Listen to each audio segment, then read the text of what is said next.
வந்து நான் வந்து சீப்பான கிளையண்ட்ஸ்டே ஒர்க் பண்ணிட்டே இருக்கேன். கையில வந்து எவ்வளோதான் ஒர்க் பண்ணாலும் கஷ்டப்படுறேன் அப்படின்னு ஒருத்தர் சொன்னாரு. அவர் எல்லாமே கரெக்ட்டா செஞ்சிருந்தாரு. அதாவது பணம் சேர்த்து வைக்கிறதா இருக்கட்டும், கரெக்ட்டா வந்து லாங் டெர்ம் திங்கிங்ல எல்லாம் பண்ணதெல்லாம் இருக்கட்டும். ஆனா கடைசியில பார்த்தோம் அப்படின்னா, நான் சம்பாதிக்கிறது எவ்வளோ அப்படின்னு கேட்டப்போ, ஏதோ 10,000 15,000 தான் வருது. அது வந்து அது அது எதுக்குமே சரியா வரல அப்படின்ற மாரி பேசினாரு. ஸோ இதுக்கு வந்து என்ன காரணம்? இதுலருந்து எப்படி வெளிய வர்றது அப்படின்றது தான் நான் இந்த கிராஃபே ஆரம்பிச்சேன். இது எல்லாருக்கும் யூஸ்ஃபுல்லாவும் இருக்கும். இது வந்து அவருக்கு மட்டும் கிடையாது. ஓவரால் வந்து ஒருத்தவங்க எப்படி வளர்ச்சி பாதை ஸ்டார்ட்டிங்ல இருந்து ஆரம்பிச்சு எப்படி வந்து ஒரு பாயிண்ட்டுக்கு மேல சேஞ்ச் ஆகணும் அப்படின்றது வந்து இதுல நான் எக்ஸ்பிளைன் பண்ணியிருப்பேன். ஸோ நான் போன வாரம் பேசின மாதிரியே இது வந்து இத பேஸ் பண்ணி தான் நான் இதை செஞ்சது. கீழே ஒரு கிராஃப் இருக்கு பார்த்தீங்களா? இதை பேஸ் பண்ணி தான் நான் வந்து இதை போட்டது. ஸோ ஒரு சின்ன சம்மரி அப்படின்னு பார்த்தோம்னா, ஒரு புதுசாக ஒரு ப்ராடக்ட் எடுத்து அதை புதுசாக ஒரு ஆடியன்ஸ் கிட்ட போய் சேர்க்கணும் அப்படின்றது வந்து சுடுகாட்டுக்கு சமம் அப்படின்னு எனக்கு மார்க்கெட்டிங் ஃபனல் விற்கிறது எப்படின்னு சொல்லி கொடுத்தவர் சொல்லியிருந்தாரு.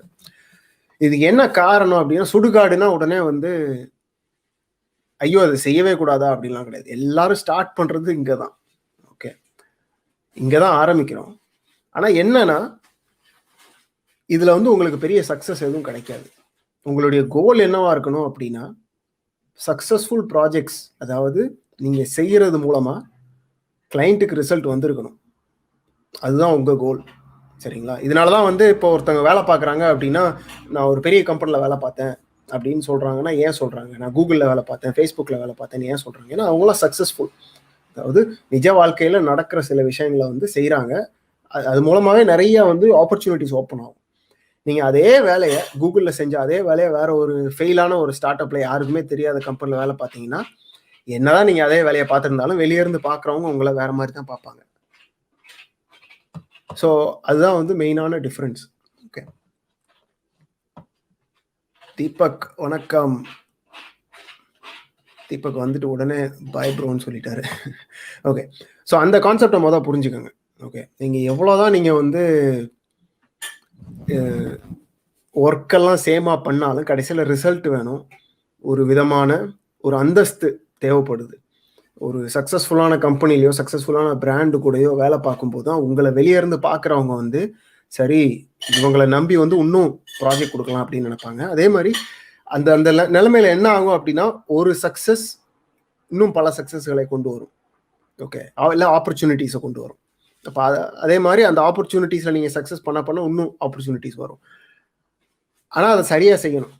நீங்கள் இந்த ஃபர்ஸ்ட் குவாட்ரண்ட்ல போயிட்டு, அதாவது இந்த சுடுகாடு, நீங்கள் எப்போ பாரு வந்து கிளைண்ட் வந்து புதுசாக ஒரு ப்ராடக்ட் லான்ச் பண்ணுறாங்க, புதுசாக ஒரு வெப்சைட் பண்ணுறாங்க, வெப்சைட்டுக்கு வந்து யாருமே இல்லை, எல்லாமே புது ப்ராடக்டே பண்ணுறீங்கன்னு வச்சுக்கோம். ஒரு ஆப்பாக இருக்கட்டும், ஏதோ ஒன்று புதுசாகவே பண்ணுறீங்க, ஒரு ஏற்கனவே ஃபேமஸ் இல்லாத ஏற்கனவே நடக்காத ஒரு வியாபாரத்துக்கு பண்ணுறீங்க அப்படின்னா ரிசல்ட் கிடைக்கிறது வந்து ரொம்ப கஷ்டம்.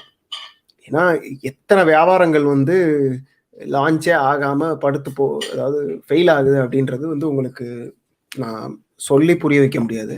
பட் அதை எக்ஸ்பீரியன்ஸில் தான் புரியணும். ஆனால் எல்லாரும் ஆரம்பிக்கிறது இங்கே தான். ஏன்னா நீங்கள் வந்து புதுசாக ஆரம்பிக்கிறீங்க அப்படின்னா வேற யாரும் வந்து உங்க கூட வேலை பார்க்க மாட்டாங்க. ஆனால் இங்கே ஆரம்பிச்சுட்டு எப்படியாவது நீங்கள் வந்து இங்கே இல்லை இங்கே போகணும்.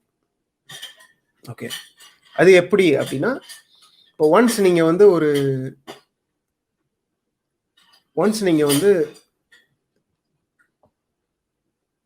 ஒரு புது கிளைண்ட்ஸ் கிட்ட வேலை பார்த்து ஒரு சாம்பிள் போர்ட்ஃபோலியோ எல்லாம் சரியானதுக்கப்புறம் ரிசல்ட் வருதோ இல்லையோ ப்ராஜெக்ட் முடிச்சு அது வந்து வெளியே போயிருக்கணும். அதுக்கே டைம் எடுக்கும். ஏன்னா பல ப்ராஜெக்ட் வந்து நீங்கள் எவ்வளோதான் மூச்சை போட்டு வேலை பார்த்தாலும் கடைசியில் அது வந்து வெளியவே போகாது. எனக்கு தெரிஞ்சு நிறைய பேர் வெப்சைட்லாம் பண்ணுவாங்க. வெப்சைட் கடைசியில் பண்ணாலும் ஒரு 3 மாதத்துக்கு லைவ்ல இருக்கும், அப்புறம் போயிடும். நீங்கள் போடுற ப்ராஜெக்ட் வந்து ரொம்ப நாள் நிலையா நீடிச்சு இருக்கிறதே பெரிய விஷயம். ஒரு கிளைண்ட் கிட்ட போயிட்டு அதுக்கே வந்து கொஞ்சம் நீங்கள் மெனக்கடணும். ஒரு 10 ப்ராஜெக்ட் புதுசாக பண்ணணும். அப்படி பண்ணும்போது அதில் ஒன்று கொஞ்சம் லாங் டேர்மாக வர்றதுக்கான சான்ஸ் இருக்கு. சரிங்களா? அப்போ என்ன ஆகும்னா, கொஞ்சம் கொஞ்சமாக உங்களுக்கு கிடைக்கிற எக்ஸ்பீரியன்ஸை வச்சு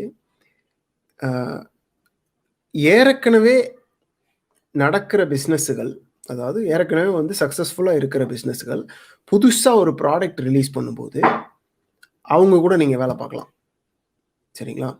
1. ஸோ அதனால தான் வந்து இந்த கிராஃப் வந்து இவங்க வந்து கொஞ்சம் தலைகீழா போட்டிருக்காங்க. இங்க வந்து நியூ மார்க்கெட் என்ட்ரின்னு போட்டிருக்காங்க. ஸோ அதுதான் இங்க புது மார்க்கெட் என்ட்ரி அப்படின்றது. அப்புறம் அதே மாரி ஆர்டர் மோர். ஸோ இதுதான் வந்து கடைசியில வந்து இருக்கிறதுலே ப்ராஃபிட்டபிள். சரிங்களா? அதாவது increase existing sale per customer அப்படின்னு வரும். இது பேர். இல்ல ஜென்ரலா வந்து ஆர்டர் மோர்ன்னு வச்சுக்குவோம். சரிங்களா? இத வந்து பல விதத்துல வைக்கலாம். ஸோ ஒண்ணு வந்து இப்படி, இன்னொன்னு வந்து ரெடியூசிங் காஸ்ட் அப்படின்னு வச்சுக்கலாம். இல்ல இதெல்லாம் என்ன நான் எக்ஸ்பிளைன் பண்றேன். இன்க்ரீசிங் ப்ரொடக்டிவிட்டி அப்படின்னு வச்சுக்கலாம். இது எல்லாமே இந்த குவாட்ரண்ட்குள்ள தான் வரும். ஓகே. ஸோ வந்து இது என்னன்னு உங்களுக்கு கிளியரா புரிஞ்சிருச்சு அப்படின்னா, நீங்க இங்க இருந்து அந்த கிரேவ்யார்டு இடத்துல இருந்து நீங்க வந்து அடுத்த குவாட்ரண்ட்டுக்கு எப்படி போடுறது அப்படின்னு பார்ப்போம். ஸோ அங்கதான் வந்து இதுதான் வந்து நியூ மார்க்கெட் என்ட்ரி அப்படின்றது. இது நியூ கஸ்டமர் அக்விசிஷன் அப்படின்னு வச்சுக்கலாம். ஸோ எக்ஸ்பேண்டிங் போர்ட்ஃபோலியோ, இங்க வந்து new customer, finding new customers for existing products.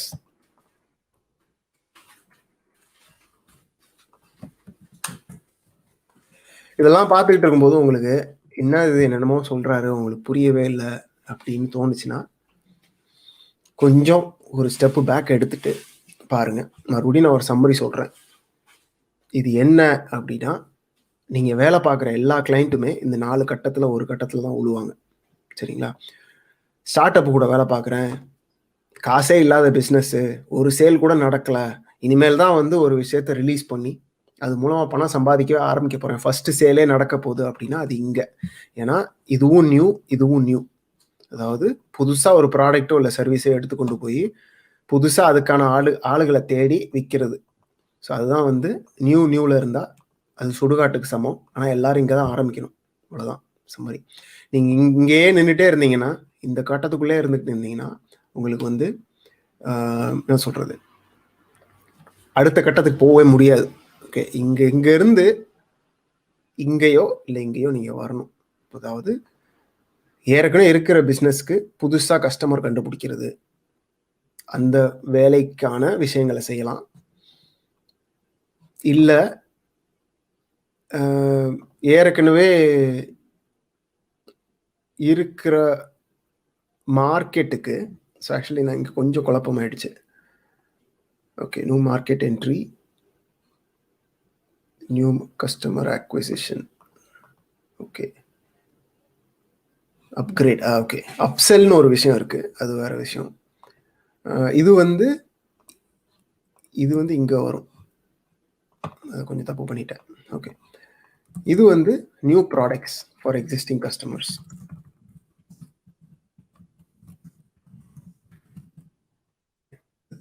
இப்போ நீங்க வந்து இதுல ஏதாவது ஒரு பக்கத்துக்கு போயிடணும். இப்போ இது வந்து ஈஸி. ஒரு உதாரணத்துக்கு சொல்லணும்னா, இங்க நீங்க வேலை பார்த்துக்கிட்டே இருக்கீங்கன்னா, அடுத்து ஒரு புதுசா எக்ஸிஸ்டிங் ஒரு பிசினஸ், ஏற்கனவே எங்களுக்கு ஒரு பிசினஸ் இருக்கு, நான் ஓடிட்டு இருக்கு, நாங்க வந்து புதுசா ஒரு ப்ராடக்ட் ட்ரை பண்றோம் அப்படின்னு வருவாங்க. அந்த மாதிரி ப்ராஜெக்ட்டுக்கு நீங்க ஸ்விட்ச் பண்ணணும். ஏன்னா அவங்க கிட்ட வந்து அட்லீஸ்ட் வந்து ஒரு ரெகுலர் இன்கம் வரும், அவங்களால வந்து கொஞ்ச நாளைக்கு தாக்கு பிடிக்க முடியும். ஓகே, இந்த மாதிரி ஆட்களுக்கு போகணும். எக்ஸ்பேண்டிங் போர்ட்ஃபோலியோ அப்படின்றது நியூ ப்ராடக்ட்ஸ், இல்லை புதிய சலுகைகளையோ, அதாவது புதிய பொருட்களையோ சேவையையோ ஏற்கனவே அவங்களுக்கு இருக்கிற எக்ஸிஸ்டிங் கஸ்டமர் கிட்ட போய் சேர்ப்பாங்க. இல்லையா, இது வந்து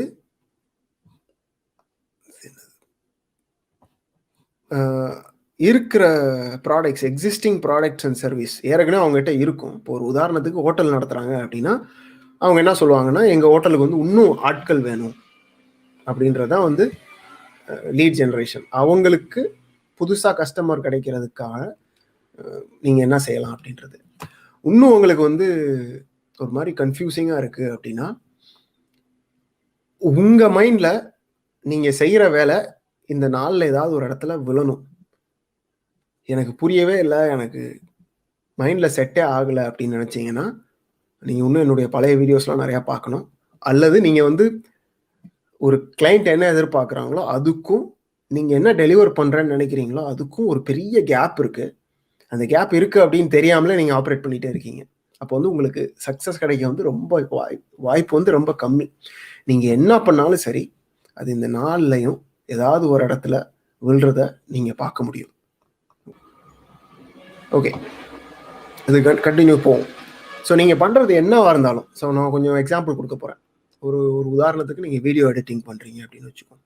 இப்போ வீடியோ எடிட்டிங் வந்து புதுசா ஒருத்தர் வந்து வராரு. நான் வந்து யூடியூப் சேனல் ஆரம்பிக்கலான்னு இருக்கேன். என்கிட்ட இவ்வளோ தான் பட்ஜெட் இருக்கு. எனக்கு இருக்கிற வீடியோலாம் எடிட் பண்ணி குடு அப்படின்னு சொன்னாருன்னா, அது இங்க சுடுகாட்டு பக்கம் விழும். ஏன்னா, அவங்க கிட்ட ஒண்ணுமே கிடையாது. ஓகே. இதே இது ஒரு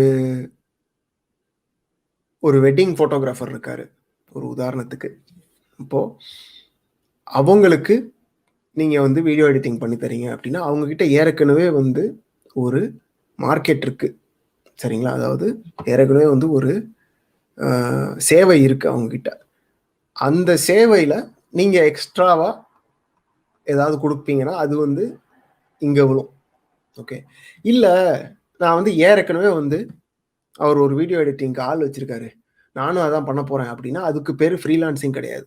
அதுக்கு பேரு வேலை. ஏன்னா, அவங்க வந்து ஏற்கனவே வந்து செட்டப் பண்ணி வச்சுட்டாங்க. ஓகே. அங்க வந்து இத வந்து எப்படி சொல்லுவோம்னா, கமோடிட்டி அப்படின்னு சொல்லுவோம். அதாவது ஒரு பொருள் மாரி தான் பார்க்கப்படுவீங்க. நீங்க எவ்வளோதான் மூச்ச போட்டு பயங்கரமா பண்ணாலும், ஒரு பொருள் மாரி தான் பார்க்கப்படுவீங்க. சரிங்களா? அப்போ அத நீங்க பலவிதமா பேக்கேஜ் பண்ணி, வேற வேற இடங்களுக்கு கொண்டு போய் சேர்க்கலாம். ஆனா உங்களுக்கே தெரியும். வீடியோ எடிட்டிங் அப்படின்றத வந்து ஒரு இடத்துல மட்டும் பண்ண முடியாது. YouTubeல பண்ணலாம், சோசியல் மீடியாக்கு பண்ணலாம், அட்வர்டைஸ்மென்ட்க்கு பண்ணலாம், மூவிஸ்க்கு பண்ணலாம், பாப் சாங்க்கு பண்ணலாம். என்ன பல விதங்கள் இருக்கு. பல இண்டஸ்ட்ரீஸ் இருக்கு. இப்போ ரீசென்ட்டா ஒண்ணு பார்த்தேனே, ரியல் எஸ்டேட் ரியல் எஸ்டேட் வீடியோன்னு ஒருத்தர் பண்றாரு. எப்படின்னா, பயங்கர எக்ஸ்பென்சிவான ப்ராப்பர்ட்டி எடுத்து அத விக்கிறதுக்காக ஒரு நாள் ஃபுல்லா ஷூட் பண்ணி, அத அப்புறம் வீடியோ எடுத்து போடுறாங்க. இப்போ அது ஒரு தனி மார்க்கெட் செக்மெண்ட் இண்டஸ்ட்ரி. சரிங்களா? இந்த மாரி நெறைய இருக்கு. அப்ப எங்கெல்லாம் வந்து ஆக்சுவலி பணம் இருக்கு, அப்ப அந்த ரியல் எஸ்டேட் வீடியோ எடுக்கிறவங்களுக்கு நீங்க வீடியோ எடிட்டிங் பண்ண ஆரம்பிச்சீங்க அப்படின்னா, அதுக்கு வந்து ஒரு பயங்கரமான நீஷ் இருக்கு. சரிங்களா? அப்ப அங்கேயும் வந்து பார்த்தீங்கன்னா, நீங்க என்ன பண்ணலாம்னா, ஏற்கனவே சக்சஸ்ஃபுல்லான ஒரு ரியல் எஸ்டேட் கம்பெனிக்கோ, இல்ல ப்ராப்பர்ட்டி டெவலப்பரோ ஒருத்தர் வீடியோ எடுக்கிறாரு அப்படின்னா, அவருக்கு நீங்க போய் எடிட்டிங் பண்ணி தரேன். உங்களோட வீடியோ ஃபுல்லா நான் எடுத்து பண்றேன் அப்படின்னா, அது இந்த குவாட்ரண்ட்ல விழும் வழக்கமா. ஆமா. ம். ஸோ சில இடங்கள்ல எல்லா சேவையும் இந்த 4லயும் சேர்க்காது. ஒரு உதாரணத்துக்கு சொல்லணும் அப்படின்னா, சாஃப்ட்வேர் இருக்கு. நீங்க வந்து புதுசா கோட் பண்றீங்க அப்படின்னா, அது இங்க தான் விழும். இதே இது ஒரு கரண்ட் கம்பெனிக்கு அவங்க ஒரு விஷயத்த ஒரு 4 பேர வச்சு பண்றாங்கன்னு வச்சுக்குவோம். இல்ல ஒரு பயங்கர எக்ஸ்பென்சிவான சாஃப்ட்வேர் வச்சு பண்றாங்க. ஏதோ ஒண்ணு. அவங்க ஒரு விஷயத்த பண்றதுக்கு செலவு இருக்கும். அந்த செலவு வந்து ஒண்ணு பொருட்செலவு, ஆள் செலவு, இல்ல வேற ஏதாவது செலவு இருக்கும். இந்த மாரி விஷயத்துல. அப்ப அந்த செலவ குறைக்கிறதுக்கு நீங்க சாஃப்ட்வேர் எழுதலாம். ஓகே. இப்போ ஒரு உதாரணத்துக்கு நீங்க புதுசா ஒரு டெக்னாலஜிய கொண்டு வந்து இத யூஸ் பண்ணீங்கன்னா, உங்களுக்கு வந்து செலவு குறையும். நீங்க ஏற்கனவே ஒரு விஷயத்த ஒரு நாள்ல செய்யறத வந்து நீங்க வந்து 10% டைம் கம்மியில செய்யலாம் அப்படின்னு நீங்க சொல்றீங்கன்னா, அவங்க கம்பெனியில எல்லாருக்கும் டைம் மிச்சப்படும். அப்ப அந்த டைம வச்சு அவங்க வந்து புதுசா விஷயங்கள் செய்யலாம். ஓகே. ஸோ அதெல்லாம் வந்து இங்க வரும். எக்ஸிஸ்டிங். ஏன்னா, அது வந்து ஏற்கனவே இருக்கிற ஒரு கம்பெனி, ஏற்கனவே இருக்கிற எல்லாமே நடக்கிறது. அத நீங்க வந்து மிகைப்படுத்துறீங்க. ஸோ இந்த கட்டத்துக்குள்ள வந்துட்டீங்க அப்படின்னா, உங்களுக்கு வந்து கேரண்டீடா வந்து ரிசல்ட் வரும். ஆனா, எல்லாராலயும் இந்த கட்டத்துக்குள்ள உடனே எடுத்தோனே வர முடியாது. இப்ப நான் சொன்ன எக்ஸாம்பிளே சாஃப்ட்வேர் இருக்கு அப்படின்னா, என்னதான் உங்களுக்கு ஸ்கில் இருந்தாலும், சட்டுன்னு ஒரு பெரிய கம்பெனில உங்கள தூக்கி உள்ள போட்டு பண்ணுவாங்களா? பண்ண மாட்டாங்க. அவங்க அவங்களுடைய டியூ டிலிஜென்ஸ் பண்ணுவாங்க. இவர நம்பி குடுக்கலாமா? ஏன்னா, ஒரு எக்ஸிஸ்டிங் பிசினஸ் இருக்கு. இப்போ ஒரு உதாரணத்துக்கு நம்ம ஊர்ல என்ன இருக்கு? இப்போ பார்லேஜி இருக்குன்னு வச்சுக்குவோம். அந்த பார்லேஜி கம்பெனிக்குள்ள ஒரு சாஃப்ட்வேர் இருக்கு அப்படின்னா, அந்த சாஃப்ட்வேர் வந்து சும்மா எல்லாராலையெல்லாம் கை வைக்க விட மாட்டாங்க. ஏன்னா நீங்க கைய வச்சீங்கன்னா, ரிஸ்க் அவங்களுக்கு. எக்ஸிஸ்டிங்கா ப்ராசஸ் நடக்குது. அதுபோக நீங்க பண்றது ஃபெயில் ஆச்சுனாலும், நீங்க மட்டும் தனியா ஒரு ஓரத்துல உட்காந்து வேலை பார்க்க மாட்டீங்க. அவங்களுடைய கம்பெனில பல பேருடைய நேரம் செலவாகும். அந்த புது சாஃப்ட்வேர் டெவலப் பண்றதுக்கே. இந்த மாரிலாம் யோசிப்பாங்க பல விஷயத்துல. பட் நீங்க எப்படி இருந்தாலும் இங்க ஆரம்பிச்சு, ஒண்ணு இந்த பக்கம், இல்ல இந்த பக்கம். இல்ல இது 2ம். கொஞ்சம் கொஞ்சமா இதுல மாற ஆரம்பிக்கணும். ஓகே. இத பண்ண பண்ண தான் அட்லீஸ்ட் உங்களுக்கு வந்து ஒரு என்ன சொல்றது? கொஞ்சமாவது ஒரு சக்சஸ் அதிகமாகறதுக்கான சான்ஸ் கிடைக்கும். ஓகே. ஸோ இன்னொரு விதத்துல இத எப்படி பார்க்கலாம் அப்படின்னா, எக்ஸிஸ்டிங் ப்ராடக்ட் சர்வீஸ்க்கு நியூ ஆடியன்ஸ் பண்றாங்க அப்படின்னா, சில நேரங்கள்ல காம்படிஷன் சர்வீஸ் பண்ணுவாங்க. அது சில நேரத்துல சுடுகாடாக அமையாது. இப்போ ஒரு உதாரணத்துக்கு Swiggy இருக்கு, Zomato இருக்கு. அ அத கரெக்ட்டான டைம்ல பண்ணணும். ஓகே. ஸோ இதுக்கு ஒரு ஆடியன்ஸ் ஏற்கனவே இருக்கு. ஏற்கனவே வந்து காம்படிஷன் இருக்கு. அங்க வந்து புதுசா நான் வந்து ஒரு என்ன சொல்றது? புதுசா ஒரு விஷயத்த சேர்க்கிறேன் அப்படின்னு சொல்றாங்கன்னா, அதுடைய ஒரு சக்சஸ் ஆகுறதுக்கான சான்ஸ் வந்து உங்களுக்கு வந்து அதிகமாகும். ஓகே. ஸோ எனிவே, ஸோ இதோட பேஸ்லைன் என்ன சொல்ல வரேன் அப்படின்னா, நீங்க எல்லாரும் இங்க தான் ஆரம்பிப்போம். இங்கேயே இருந்தோம்னா காசு வராது. ஓகே. இங்க போங்க, இங்க போங்க. கடைசியில இங்க வரணும். பெரிய பெரிய கம்பெனிகள் எல்லாம் பார்த்தீங்கன்னா, இந்த கட்டத்துக்குள்ள தான் வேலை பார்ப்பாங்க. ஏன்னா அவங்களுடைய சார்ஜஸே அவ்வளோ இருக்கும். ஒரு பெரிய ஏஜென்சி இருக்கு அப்படின்னா, அவங்ககிட்ட காசு குடுக்குறதுக்கு பணம் இருக்கிற அளவுக்கு இருக்கிறவங்க தான் அங்க போவாங்க. அப்படி இருக்காங்கன்னா, அவங்க கிட்ட ஏற்கனவே ஒரு பிசினஸ் இருக்கும். ஓகே. இல்ல சில ப்ராடக்ட்ஸ் இருக்கும். ஒண்ணுமே இல்ல என்ட்ட ஸ்டார்ட் அப் தான் இருக்கு அப்படின்னு ஒருத்தவங்க வந்து ஒரு பெரிய ஏஜென்சி கிட்டயோ, ஒரு பெரிய நிறுவனத்துக்கிட்ட போய் சாஃப்ட்வேர் பண்றேன் அப்படின்னு போகவே மாட்டாங்க. ஓகே. அத நல்லா புரிஞ்சுக்கங்க. ஸோ இந்த இடத்துக்குள்ள வர்றதுக்கான வேலைய மட்டும் நீங்க பார்க்கணும். ஓகே. அதான் ரொம்ப முக்கியமான விஷயம்.